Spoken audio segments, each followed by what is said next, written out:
Hello बच्चों, welcome to biology of coded classes. I hope आप लोग स्वस्थ होंगे, मस्त होंगे और अच्छे से पढ़ाई कर रहे होंगे। हमने पिछले लेक्चर में क्या पढ़ा था? टैक्सोनॉमी एड्स के बारे में। टैक्सोनॉमी एड्स को हम लोग कितने भाग में बांटे थे? दो भागों में। Aids having specimens, aids without specimen, जिसमें स्पेसिमेंस प्रेजेंट हो और जिसमें स्पेसिमेंस एब्सेंट हो। प्रेजेंट किसमें किसमें था? हार्बेरियम में, बोटनिकल गार्डन में, जूलॉजिकल पार्क में, म्यूजियम में, की में। लेकिन फ्लोरा, मैनुअल, मोनोग्राफ, कैटलॉग में स्पेसिमेंस एब्सेंट थे। तो हमने कल पिछले लेक्चर में देखा था हार्बेरियम के बारे में, बोटनिकल गार्डन के बारे में अच्छे से पढ़ा था। आज हम लोग म्यूजियम, जूलॉजिकल पार्क, की, flora, manuals, monograph and catalogue के बारे में पढ़ेंगे। म्यूजियम ज्यादातर एजुकेशन के पर्पज से लगाया जाता है। किसके पर्पज से लगाया जाता है? एजुकेशन। ये कहाँ पाए जाते हैं? आप स्कूल में जब थे, जब आप 10th में थे तब आप सुने होंगे या पढ़े होंगे कि हमें आज लैब में किस चीज का स्टडी करना है, तो म्यूजियम स्पेसिमेंस का स्टडी करना है। तो म्यूजियम अधिकतर कॉलेज स्कूल में म्यूजियम पाए जाते हैं। Educational institute, school and college. Museum कहाँ पाए जाते हैं? स्कूल और कॉलेज में। Preserve plant and animal specimens. Preserve का मतलब, जैसे बोटनिकल गार्डन में हम प्लांट स्पेसिमेंस को कंजर्व करके रख रहे थे, लेकिन म्यूजियम में डेड स्पेसिमेंस को रखेंगे, इसीलिए टर्म आया प्रिजर्व। और म्यूजियम में प्लांट और एनिमल दोनों स्पेसीज को हम प्रिजर्व करके रखेंगे।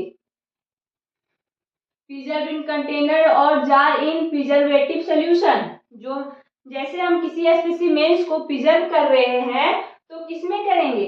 कोई तो होना चाहिए जिसमें हम उसे प्रिजर्व करे रखें, कुछ तो होगा। तो किसमें रखा जाता है, प्रिजर्व किया जाता है? तो कंटेनर या जार में या इंसेक्ट बॉक्स में, ये सब में म्यूजियम स्पेसिमेंस को प्रिजर्व किया जाता है। जैसे मान लीजिए ये जार है, इसमें प्रिजर्वेटिव सॉल्यूशन भरे हुए रहते हैं और इसमें मान लीजिए कोई स्पेसिमेंस को हम प्रिजर्व कर दिए तो इसे रख देते हैं म्यूजियम में। ऐसे ही ऑर्गेनिज्म को हम प्रिजर्व करते हैं। इंसेक्ट, मान लीजिए छोटे छोटे कीड़े इंसेक्ट के ग्रुप में आए, जो छोटे छोटे, उसे हम कैसे रखते हैं म्यूजियम में? उसे हम इंसेक्ट बॉक्स में रखते हैं। इंसेक्ट को इंसेक्ट बॉक्स में रखते हैं प्रिजर्व करके। सबसे पहला प्रोसेस होता है, उसे कलेक्ट करके लाते हैं। पहले हम जिसे हम प्रिजर्व करेंगे उसे हम पहले कलेक्ट करेंगे, उसके बाद उसे मारेंगे। उसे लिविंग फॉर्म में हम प्रिजर्व नहीं कर सकते। प्रिजर्व का मतलब ही है डेड प्लांट या एनिमल स्पेसिमेंस। अगर इंसेक्ट को हम किस में प्रिजर्व करते हैं? इंसेक्ट बॉक्स में। और सबसे पहला प्रोसेस हम लोग क्या करते हैं? पहले इंसेक्ट को हम कलेक्ट करके लाते हैं, पहले चुन के लाते हैं, उसके बाद उसे मार डालते हैं, किलिंग, उसे मारते हैं। उसके बाद उसका पिनिंग करते हैं। जैसे इंसेक्ट बॉक्स है एक, मान लीजिए ये एक बॉक्स है, यहाँ पे कोई कीड़ा है, उसे हम कलेक्ट किए, लाए, उसे मार दिए, उसके बाद पिनिंग करते हैं। इसे हम पिन के माध्यम से स्टिक कर देते हैं, पिनिंग कर देते हैं। इंसेक्ट का प्रोसेस आई होप आपको समझ में आया होगा। लार्ज एनिमल्स, मान लीजिए ये इंसेक्ट छोटा था, इसीलिए हम इंसेक्ट बॉक्स में उसे पिनिंग कर दिए, उसे प्रिजर्व करके म्यूजियम में रखे। लेकिन लार्ज एनिमल, बड़े बड़े जानवर जैसे बर्ड, पंछी और भी एनिमल्स है जिसे हम प्रिजर्व करना चाहते हैं, वो उन लोग को हम कैसे रखेंगे? उनका क्या प्रोसेस है? इंसेक्ट था, छोटा था, इसलिए इंसेक्ट बॉक्स में हम उसे पिनिंग करके रख दिए। लेकिन बड़े एनिमल है, लार्ज एनिमल्स है, उसे हम कैसे प्रिजर्व करेंगे? तो पहले हम स्टफेड एंड प्रिजर्व्ड, पहले उसे स्टफ करेंगे। पहले एनिमल एनिमल्स को लाएंगे, कलेक्ट करेंगे, उसे मारेंगे, उसके बाद उसे स्टफ कर देंगे एंड प्रिजर्व करेंगे। या तो उसे हम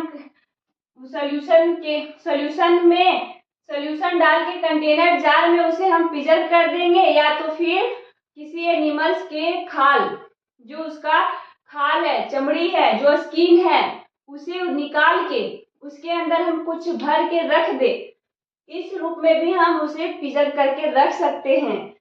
मान लीजिए किसी एनिमल्स का, जो लार्ज एनिमल्स है, उसके हड्डियों को भी रख ले। जैसे आप लैब में जाएंगे तो आप देखे होंगे कि मानव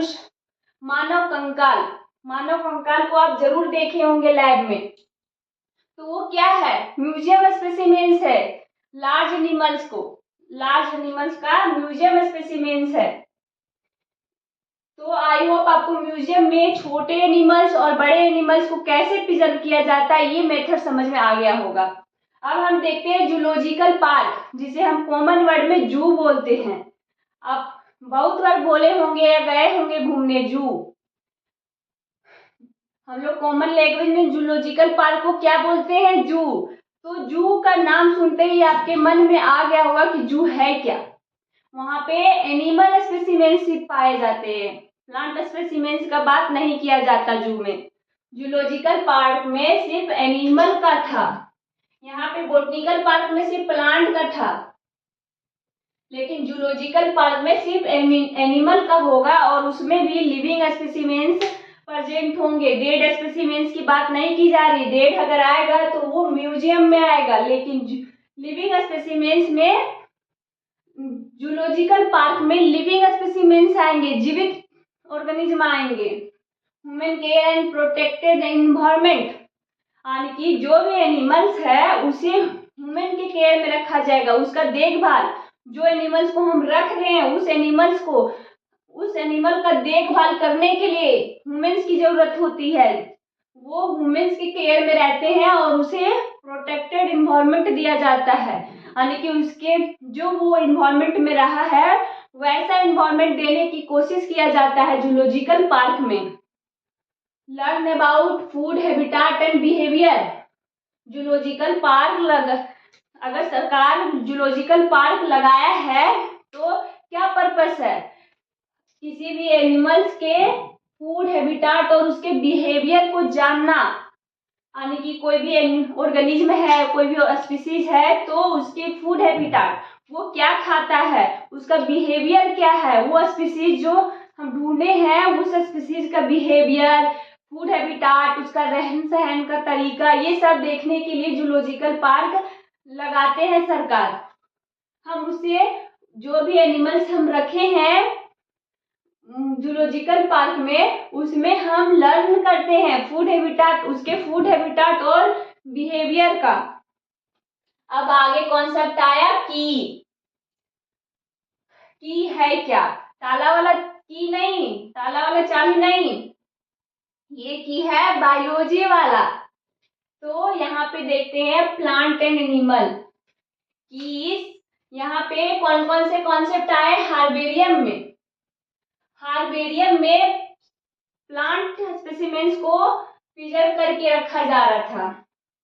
बॉटनिकल गार्डन में यहाँ पे सीड में स्पेसिमेंस को प्रिजर्व करके रखा जा रहा था, प्लांट या एनिमल। और बॉटनिकल गार्डन में सिर्फ प्लांट है और म्यूजियम में प्लांट और एनिमल। जूलॉजिकल पार्क में सिर्फ एनिमल और की में प्लांट एंड एनिमल दोनों पाए जाएंगे। की है क्या, की एक स्टेटमेंट बेस कैरेक्टर बताएगा।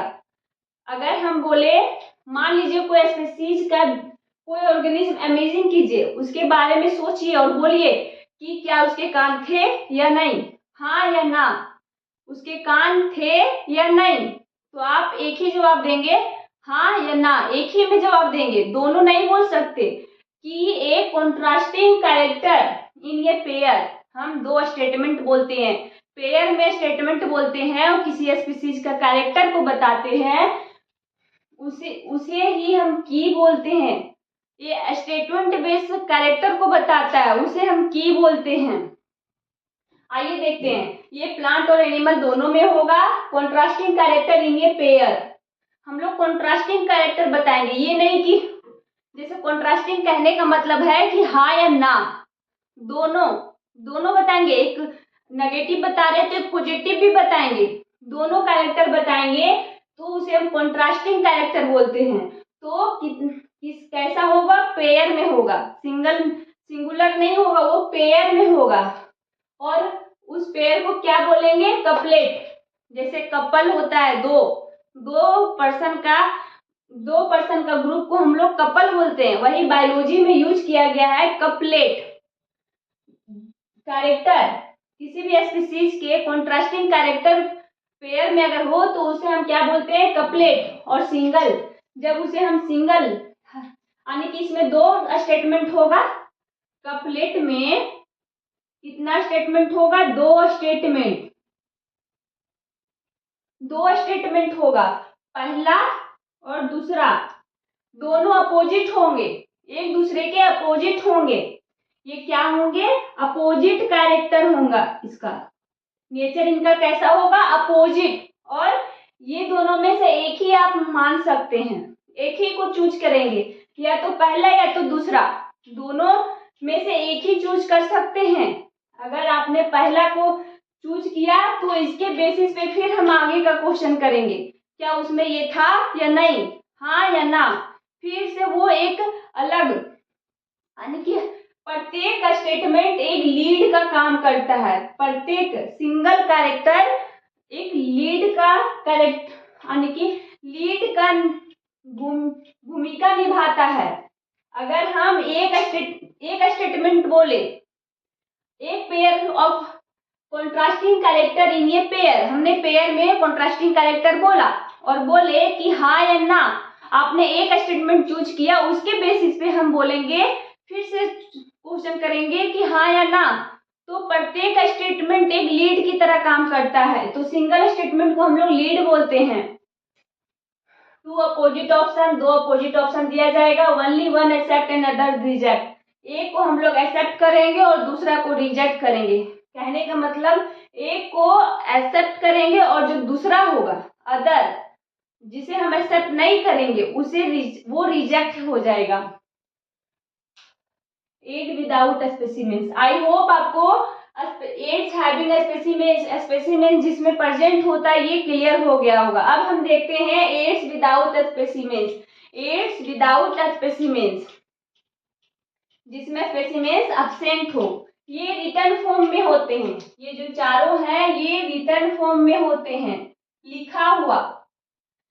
ये सब में सारे में, किसी में प्लांट स्पेसिमेंस था, किसी में एनिमल स्पेसिमेंस थे, किसी में दोनों स्पेसिमेंस प्रेजेंट थे। लेकिन एड्स विदाउट स्पेसिमेंस में कोई स्पेसिमेंस प्रेजेंट नहीं होते।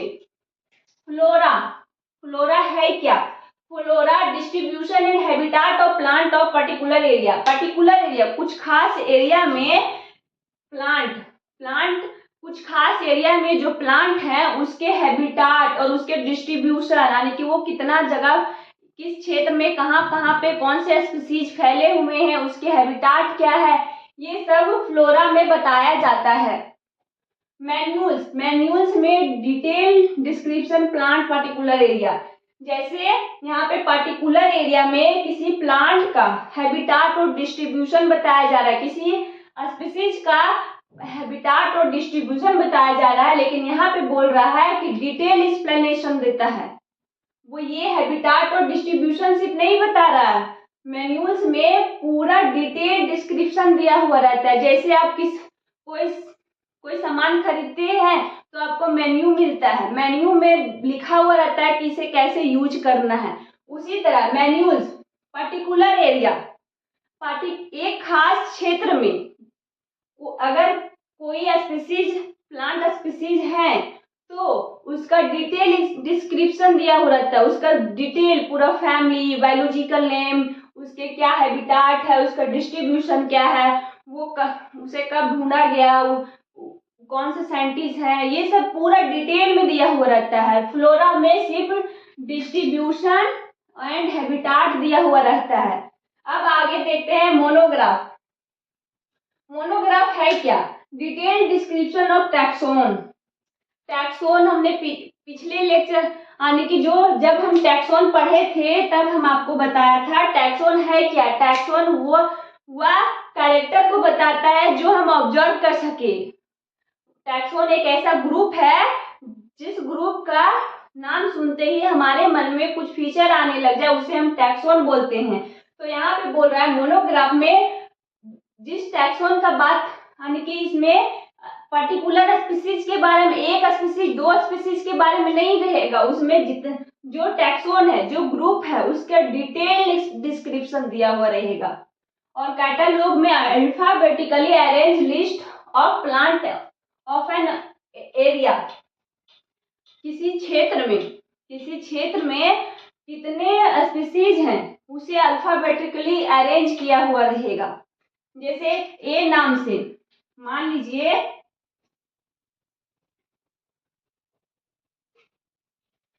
लीजिए ए नाम से जितने भी स्पीसीज है वो नोट डाउन किए हुए रहेंगे। उसका अरेंज ए से बी से जिसका नाम है वो भी अरेंज किया हुआ रहेगा। सी से जिसका अल्फाबेटिकली अरेंज किए जाएंगे प्लांट स्पीसीज को, उनका लिस्ट बनाया जाएगा, उन्हें अरेंज किया जाएगा। आई होप आपको फ्लोरा मैन्यूअल मोनोग्राफ कैटलॉग का कॉन्सेप्ट क्लियर हो गया होगा। आज हमारा चैप्टर यहाँ खत्म हुआ। हम लोगों ने व्हाट इज लिविंग क्या है, what is living, diversity in the living world, और तीसरा टैक्सोनॉमी कैटेगरी, और चौथा क्या पढ़े, टैक्सोनॉमी एड्स। पहला व्हाट इज लिविंग, दूसरा diversity in the living world, taxonomy category, taxonomy aids, ये सब के बारे में पढ़ा, अच्छे से जाना, इन्हें अच्छे से समझा। आई होप आपका सारा कॉन्सेप्ट द लिविंग वर्ल्ड जो चैप्टर है वो अच्छे से समझ में आया होगा। आप लोग अगर आपको यह समझ में आया तो अपने दोस्तों को भी भेजिए ताकि उनका भी कॉन्सेप्ट अच्छे से क्लियर हो। थैंक यू, धन्यवाद।